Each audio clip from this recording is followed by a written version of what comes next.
أعوذ بالله من الشيطان الرجيم. بسم الله الرحمن الرحيم. قل هو الله أحد الله الصمد لم يلد ولم يولد ولم يكن له كفوا أحد. رب اشرح لي صدري ويسر لي أمري واحلل عقدة من لساني يفقهوا قولي. الحمد لله رب العالمين والصلاة والسلام على رسوله الأمين وعلى آله وصحبه أجمعين. أما بعد. السلام علیکم ورحمۃ اللہ وبرکاتہ. آج ہم لوگ سورہ اخلاص کی تفسیر کی طرف چلتے ہیں انشاءاللہ. پہلی آیت ہے قل هو اللہ احد. قل سے اللہ تعالیٰ نے اس کو شروع کیا ہے، جس کا معنی یہ ہے کہ یہاں اللہ کے رسول علیہ الصلوۃ والسلام کو یہ حکم ہوا ہے کہ آپ کہہ دیجئے. تو یہ کہنے کی نوبت کیوں آئی؟ کیونکہ اسلام کے علاوہ کسی بھی شکل میں کسی بھی مذہب کو ماننے والے تھے، انہوں نے اپنے معبود کے لیے رنگ روپ طے کر رکھا تھا، ان کی شکل کو بنا رکھا تھا، ان کے لیے مورتیاں بناتے تھے تو الگ الگ قسموں کی چیزوں سے بناتے تھے، کوئی سونے سے بناتا تھا، کوئی چاندی سے بناتا تھا. تو ان ساری چیزوں کو دھیان میں رکھ کر کے یہ سوال نبی اکرم صلی اللہ علیہ وسلم سے پوچھا گیا کہ ہمارے معبود تو ایسے ہیں، آپ کے معبود کیسے ہیں؟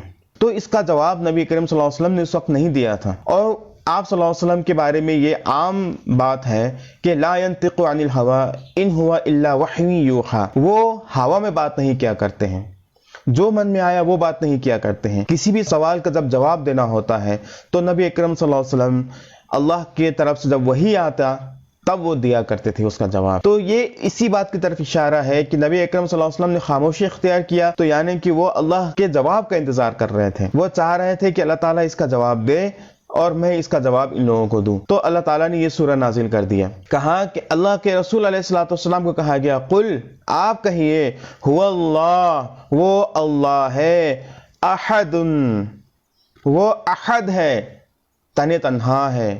جو بھی صفات، جو بھی کوالٹیز ایک معبود کے اندر ہونے چاہیے وہ صرف اسی کے اندر ہے، وہ تنہا کے اندر ہے اور کسی کے اندر نہیں ہے. وہ تن تنہا ہے تمام صفات میں، تمام کوالٹیز میں، تمام گن میں وہ تن تنہا ہے. تو وہ احد ہے، واحد نہیں کہا.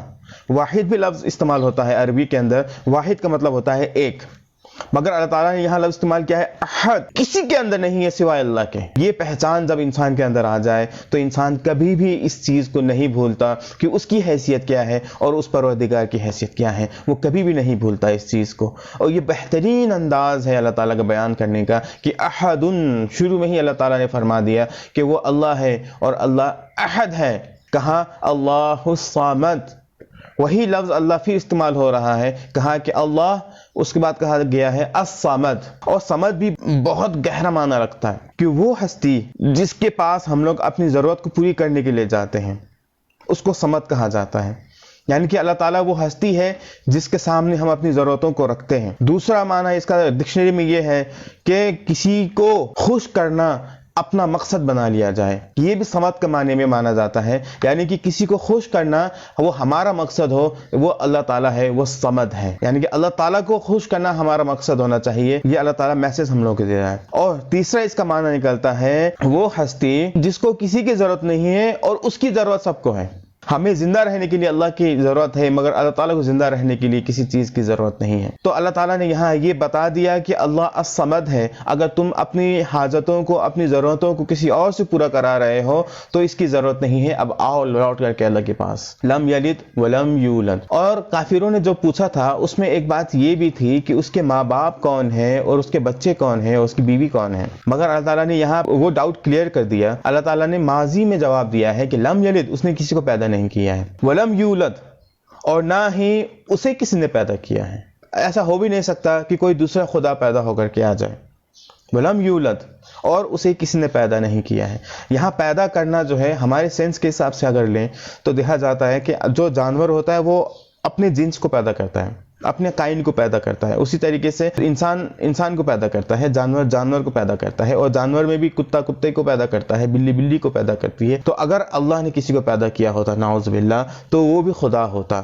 اور اگر خدا ہوتا تو اللہ تعالیٰ کی جو طاقت ہے وہ کمزور پڑ جاتی. کیوں؟ اگر جب اللہ تعالیٰ کسی کو سزا دینے پہ آتا تو ہو سکتا ہے کہ اس کا جو بیٹا ہوتا وہ آ کے کہتا کہ نہیں اس نے تو مجھے خوش کیا تھا، آپ اسے کیوں سزا دے رہے ہیں، تو وہ آ کر کے کاوڑ بن سکتا تھا.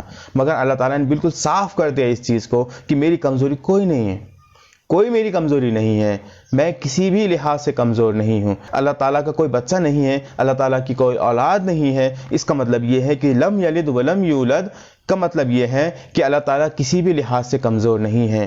اللہ تعالیٰ جو فیصلہ کرے گا، جو لاگو کرنا چاہے گا وہ لاگو کرے گا، اسے روکنے والا کوئی نہیں ہے. لم یلد ولم یولد اس لیے کہا گیا کہ ان لوگوں نے فرشتوں کو اللہ تعالیٰ کی بیٹیاں قرار دی تھی اور فرشتوں کی وہ عبادت کیا کرتے تھے، ان کو خوش کیا کرتے تھے. ان کا یہ کہنا تھا کہ ہم ان کو خوش کر رہے ہیں تاکہ یہ اللہ تعالیٰ کے سامنے میں ہماری شفاعت کر دے، ہماری سفارش کر دے.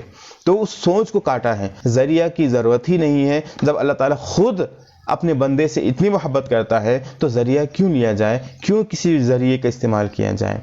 تو یہ اللہ تعالیٰ کا کرم ہے ہمارے اوپر کہ اللہ تعالیٰ نے اپنے آپ کو اس طریقے سے ایزی ایکسیس بنا رکھا ہے ہمارے لیے. اس انداز سے اللہ تعالیٰ نے ہمارے سامنے خود کو رکھا ہے کہ ہم ڈائریکٹ اس سے بات کرتے ہیں. جب سجدے میں ہوتے ہیں تو اس سے بات کر رہے ہوتے ہیں، جب قرآن پڑھتے ہیں تو اس سے بات کر رہے ہوتے ہیں، جب تہجد میں اٹھتے ہیں تو اسی سے بات کر رہے ہوتے ہیں، جب اللہ سے بات کر رہے ہوتے ہیں تو اس سے اپنی ضرورتوں کو پوری کرانے میں کیا حرج ہے، اس کو اپنا معبود ماننے میں کیا حرج ہے، اسی سے صرف اسی سے مانگنے میں کیا حرج ہے. کسی اور ذریعے کو استعمال کرنے کی کیوں ضرورت پڑ جاتی ہے ہم لوگوں کو. میں یہ بات اس لیے بھی کہہ رہا ہوں کہ اگر ڈاکٹر کے پاس ہم علاج کے لیے جا رہے ہیں تو پہلے اللہ سے دعا کر کے جائیں کہ اے اللہ مجھے یہ بیماری ہے، مجھے اس سے شفا عطا فرما.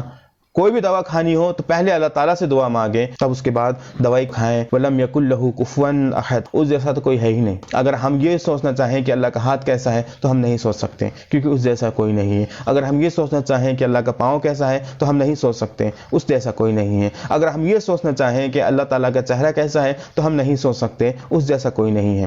اللہ تعالیٰ نے قرآن کے اندر ان باتوں کا ذکر کیا ہے کہ اللہ تعالیٰ کا چہرہ ہے، ہاتھ ہے، پاؤں ہے، مگر کبھی بھی ایسا نہیں ہوا ہے کہ اس نے اپنی مثال، اپنی اگزامپل دی ہو کہ میرا چہرہ اس جیسا ہے، میرا ہاتھ اس جیسا ہے، میرا پاؤں اس جیسا ہے. ایسا کوئی بھی اللہ تعالیٰ نے یہاں پہ مثال نہیں دی ہے. تو یہ ہمارے لیے بہت بہترین طریقہ ہے ماننے کا کہ اگر اللہ تعالیٰ نے یہ کہا ہے تو اس پر ایمان رکھیں، مگر سوال نہ پوچھیں کہ کیسا ہے، کیا ہے. یہ ایمان ہم لوگوں کو رکھنا ضروری ہے. اللہ تعالیٰ ہمیں توفیق عطا فرمائے کہ ہم اس سورہ کا حق ادا کریں، ہم اس سورہ کو محبت کرنے والے بن جائیں اور اس سورہ کے بغیر ہم لوگ ایک قدم بھی نہیں چلانے والے بن جائیں. آمین. وآخر دعوانا ان الحمد للہ رب العالمین. السلام علیکم ورحمۃ اللہ وبرکاتہ.